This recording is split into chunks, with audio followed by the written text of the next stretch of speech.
E pra të dashur miqja, ku po vazhdojmë të ritakohemi në kanalin Monitor TV, duke sjellur pranë jush ngjarjet më të fundit dhe dinamikat që po ndodhin në shtëpinë e Big Brother. Dita e sotme ka nisur pak më ndryshe se ditët e tjera. Gjesti dhe Egli pas sqarimit dhe pas afërsisë që patën në suitën e Big Brotherit kanë preferuar që sot të kalojnë ditën sa më afër njëri tjetrit, të kalojnë ditën sa më bashkë me njëri tjetrin dhe Egli ndihet shumë e suportuar, ndihet shumë e lumtur dhe ndihet shumë e gëzuar.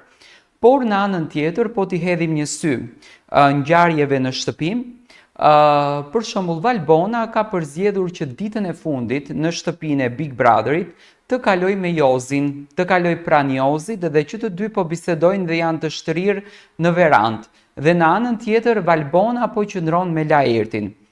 Diskutimet janë shumë të mëdha. Do me thënë pikpyetjet të Rozanës janë pikpyetje interesante. Rozana po e pyet Gjestin se përse po e përdor Eglin, cili është qëllimi jot. Rozana në asnjë mënyrë nuk beson në dashurinë e Gjestit ndaj Eglit. Rozana të gjithën këtë e quan një lojë dhe nuk e quan të vërtet ndjesinë që Gjesti ka për Eglin. Edhe pse mbrëm menduam që shoqëria e tyre u ribashkua, edhe pse ne mbrëm menduam që ato të dy u rikthyen bashkë dhe do të na japin një lojë shumë të bukur, do të na japin një spektakël interesant, do të na japin emocione fantastike, por siç duket, ky afrimiteti nuk po bëhet dhe marrëdhënia e tyre është shumë e ftohtë.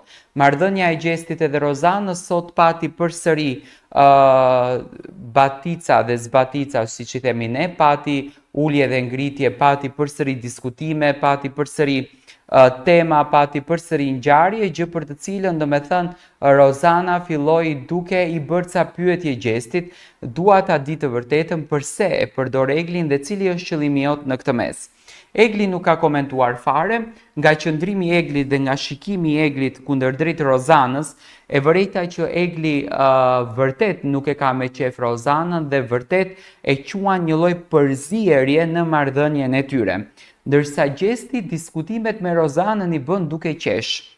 Do me thënë, Gjesti dhe Rozana po qeshnin teksa diskutonin. Rozana i thot që ti e nubie, i thot që unë të dua shumë, edhe mbrëm i tha që të dua si djalin tim.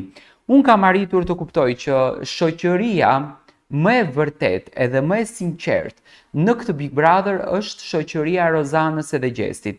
Të paktën le të rekomandohemi të gjithë Big Brotherave që kanë kaluar, le të rekomandohemi situatës që ndodhi në shtëpi, le të rekomandohemi asaj marrëdhënies së bukur që kanë patur më herët.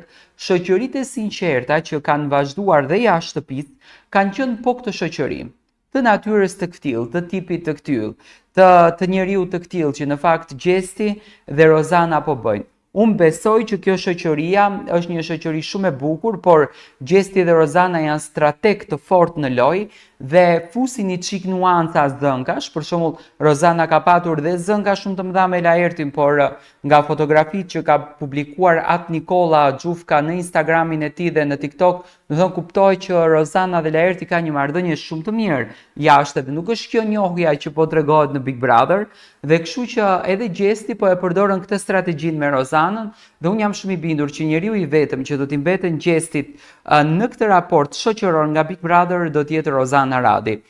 Gjesti dhe Rozana mbrëm treguan një show të papar, do me thënë kur ato të dy bëhen bashkë, ka shumë humor, ka shumë shaka. Rozana e ndihmoi në përgatitjen që Gjesti duhej të bën në sqarimin në suite me Eglin, por njëkohësisht edhe Egli u rregullua, u bë, do me thënë ishte një lloj kombinimi fantastik. Edhe unë kam thënë gjithmonë që shoqëria mes Rozanës edhe Eglit japi gjithmonë adrenalinë dhe dashuri. Si e komentoni ju sot zënkën që po bëhet në shtëpi? Bëhet për shikueshmëri, bëhet për vëmendje, apo vërtet Egli dhe Rozana nuk kanë respekt ndaj njëri tjetrit?